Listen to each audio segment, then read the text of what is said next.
So we just had a really, really interesting talk.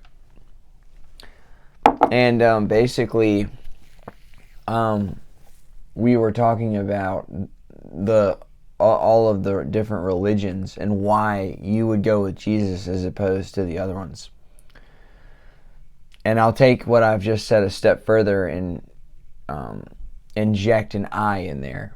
Why I have decided to go with Jesus and not Muhammad or the Orthodox Jews or Buddha or Hinduism. And we didn't focus on any of the really, really old religions like Buddhism and Hinduism because I'm not as familiar with them as if I was familiar with, Muslims and their Quran. But if they're discrediting Jesus, that kind of is the only thing that they're operating off of, which is kind of the whole point that I was making, and that I need to make a point. It doesn't matter, because if what you're saying at all contradicts what someone else is saying is the total truth, then one of you is wrong and one of you is right, and you have to pick a side. And so if that is the big kicker, because I'm not saying there isn't truth in the Quran, I'm sure there is. There's truth everywhere, and even the devil uses truth in the Bible. He even twists scripture directly to Jesus' face and tells him, God will send his angels concerning you. This is a Bible verse, and yada, yada, yada. And Jesus says, he quotes scripture correctly back at the devil to basically, correct him. The devil looks at Jesus and he uses the words in this Bible to try, out of context, and tries to make Jesus do something that he shouldn't. So there's truth sprinkled in a lot of stuff, but that doesn't mean it's true through and through, in its entirety, down to the core. And that's really what I'm looking for, is truth. I don't want anything else but the truth. If I found Buddha to be true, then I think I'd be led to him. I think if you're seeking what's true, you find it. And we're going to transition from a period of observation to a period of faith while we're speaking, because right now I'm speaking from a place of, just being an observer and really trying to be without a side here, trying to be impartial. But we're going to switch to a place of faith, and I'm going to speak from a place of faith because Jesus' words are what matter to me. And if you want to know why, you can watch the entire last video. We did the whole last video on why I would choose Jesus over Muhammad or over the Orthodox Judaism, because those are the three big religions that I think are in existence. And so, speaking from a place of faith, we're back and we're talking about Jesus because that's who we've chosen to follow. And if you want to know those good reasons, go back to the other video and watch it. We're not there anymore. Jesus says, if you seek, you will find. Knock and the door will be answered. And he says one more thing that are along the same lines. It's just another way to phrase it, a synonym of sorts, but I can't remember what it is. And he says, ask and it will be given to you. Yeah, that's what the third thing was. Ask and it will be given to you. And so that's why, that's how I know that when I look for the truth, that I'm going to find it. And the truth led me to Jesus, and I asked God to take me out of a place that I was in on a whim, and I just followed him, and I just started trusting that he was there with me because I had asked him. I started saying, okay, God, I'm giving you your chance here. like it was mine, and like it's my life, and that I'm the end all be all. Like, that's what it kind of makes me think of now. But I was just basically like, look, I've exhausted my own resources here. I'm at the end of my wit, and I have tried my version of this in this life, in my directions, but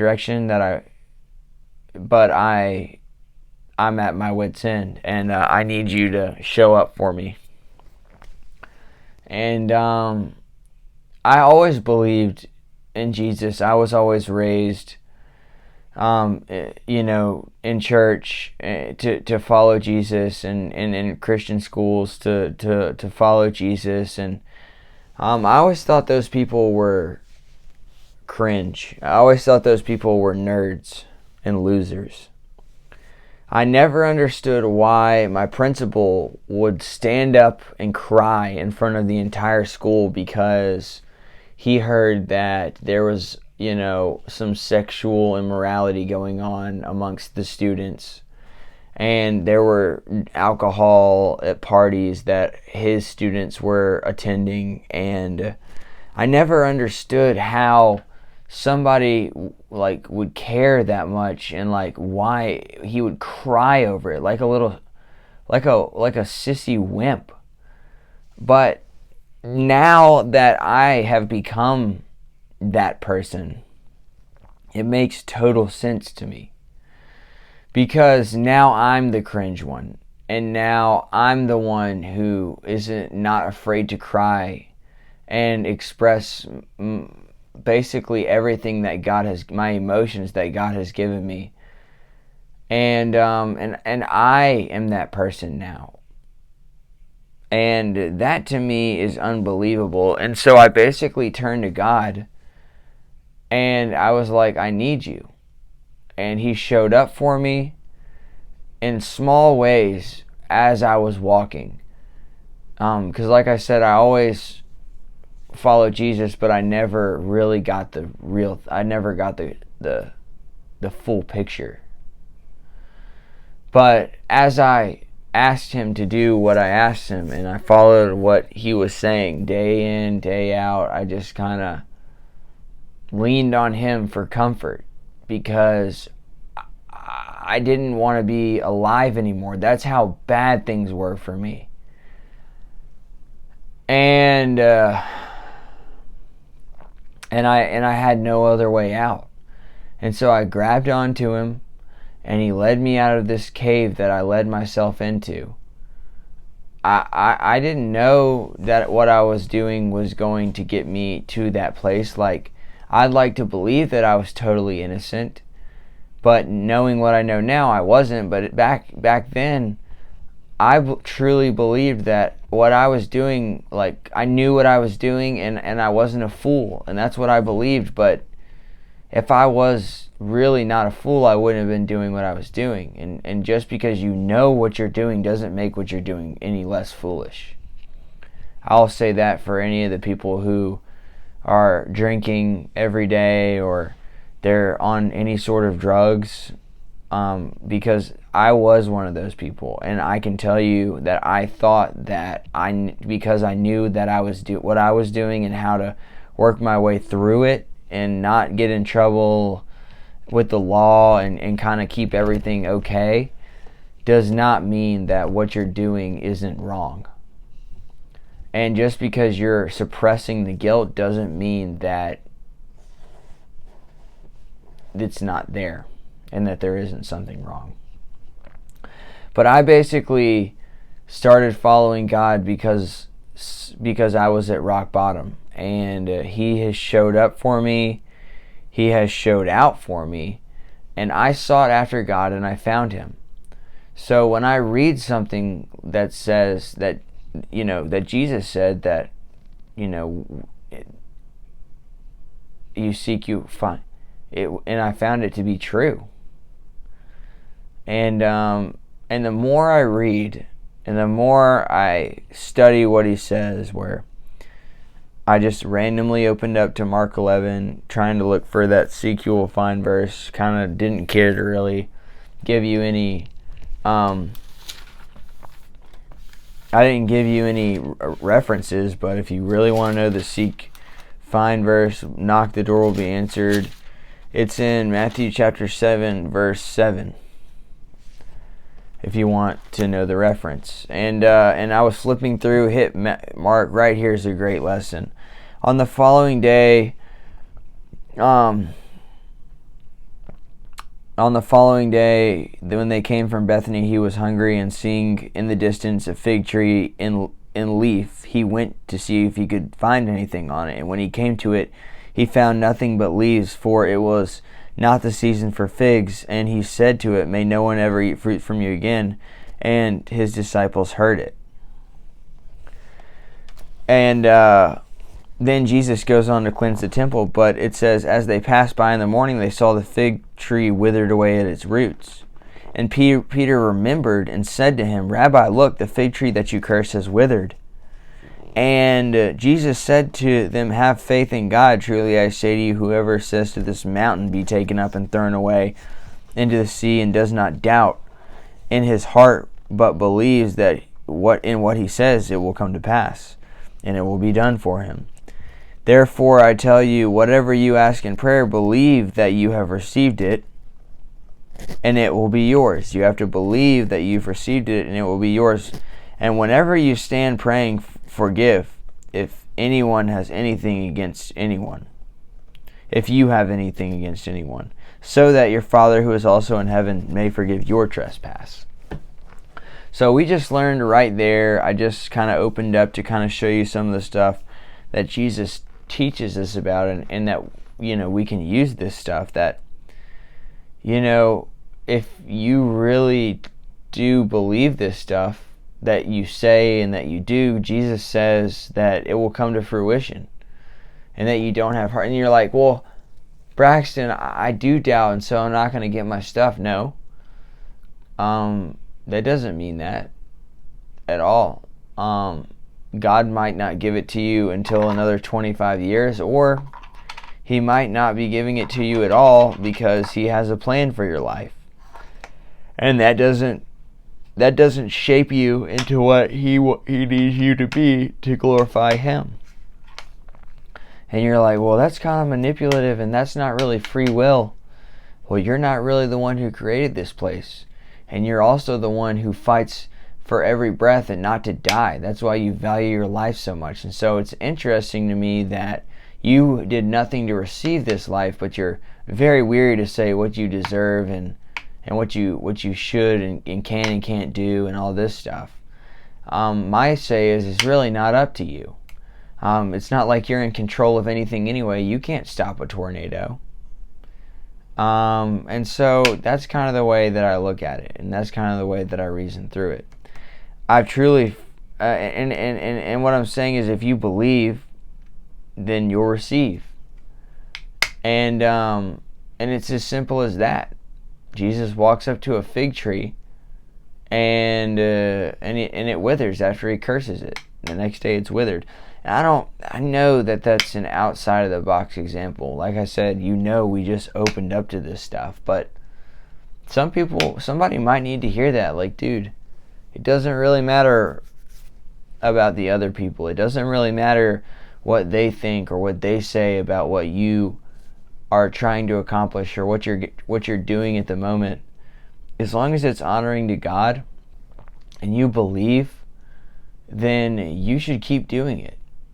And you don't need to let anybody tell you otherwise. I've done a lot of things recently, and I know, just a great example, at the beginning of me making these videos, like almost 4 years ago, people were like, is he okay? And the truth was, no, I wasn't okay.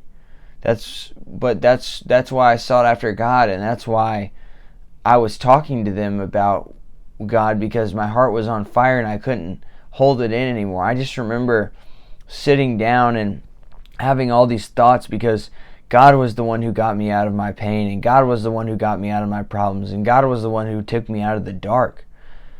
I got into a dark place, and everything was dark, and I didn't know a way out. And he took me out, and I could not tell people about it. I could not tell people how profound the experience was. And so people would, like, they would never say it to me directly, but I know people who were close to me, people would reach out to them and say, "Is he okay?" And the truth was no, but the truth was also yes. The truth was that I've experienced God, and I had something to say about it. And so that's kind of how I got my, how I started on this journey of truth and following God and Jesus Christ, putting my faith in Him and Jesus, them, Him, them, and putting all my eggs in their basket.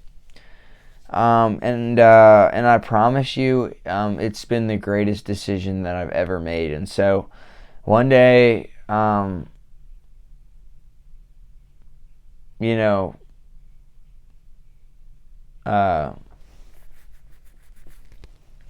day, we'll sit down and talk about it more in detail, possibly, but for now we'll just leave it there.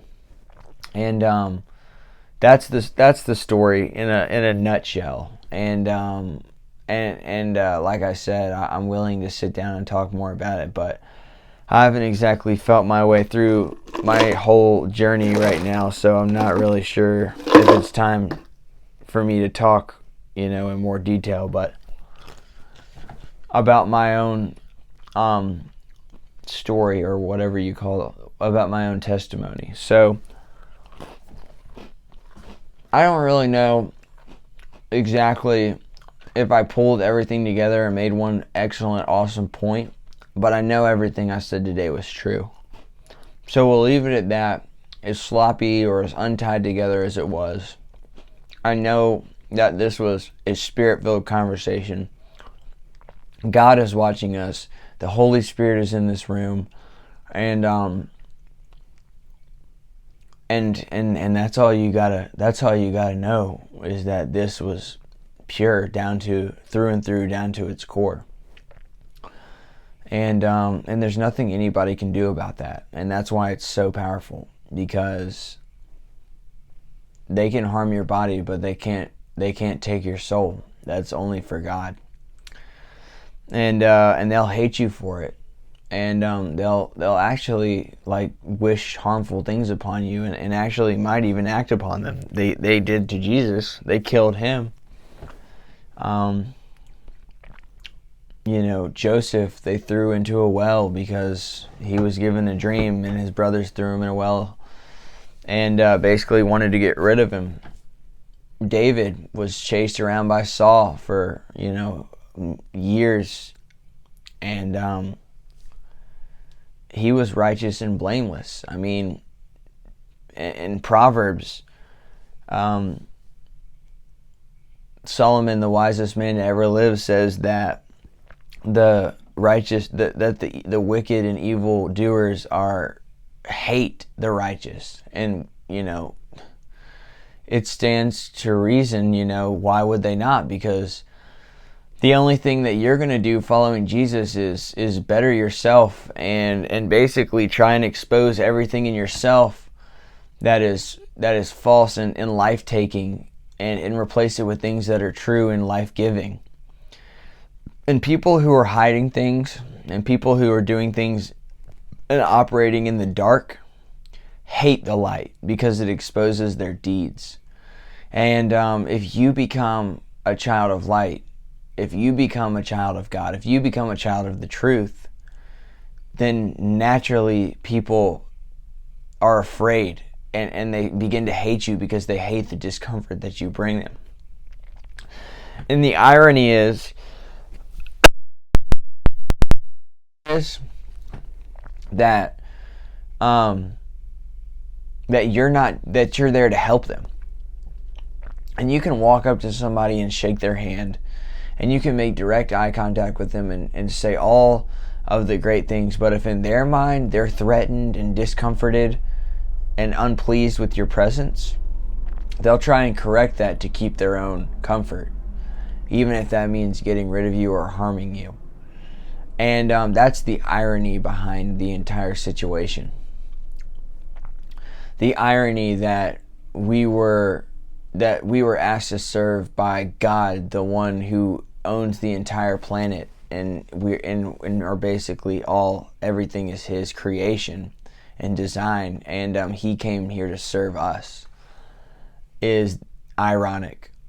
It's ironic that evildoers hate righteous people, even though the righteous people are the ones that are going to want to help them instead of harm them. There's a lot of irony happening, but yeah, when you become righteous through Christ's blood, through Jesus Christ, then you are going to be hated by people, especially the people who are doing evil things behind closed doors. Even if you never see it, they'll think it. They'll hate you in their mind, and it'll come out eventually. But that's really not my point. My point is that, just be on the lookout for when you're trying to do better and you're like, why is it not working the way, why does people not love me because I'm loving them? And it's like, not like that. And it sounds depressing, but what you get out of serving other people is greater than anything you get from being served. And Jesus teaches us that, and He teaches a whole lot more, and I'm really looking forward to teaching some more about Jesus and what He said and what He did.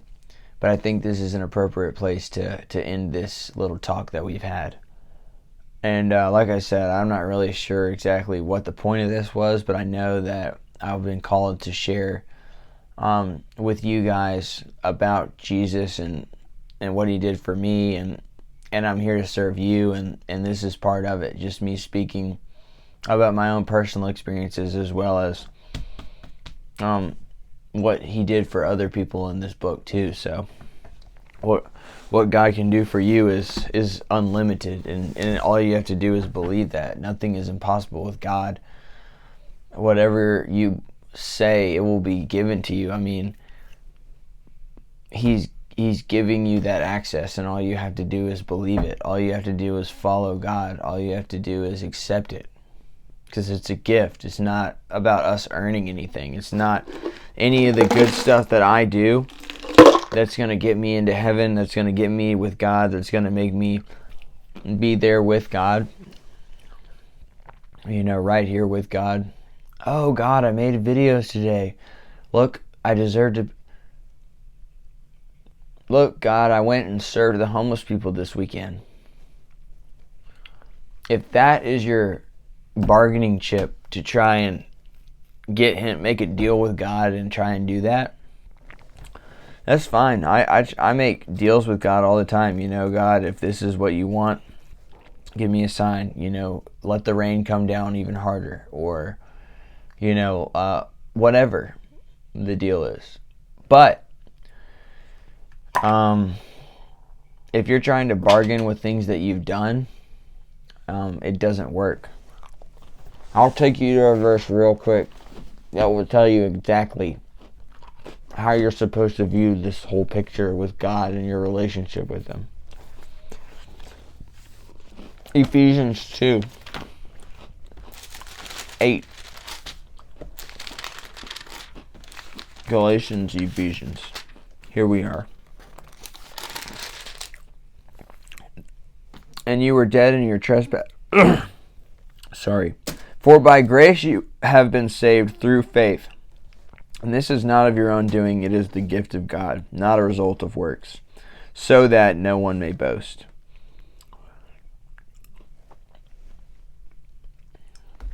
It's a gift, and you have to accept it, and you have to act in a way that honors that, what I just read you.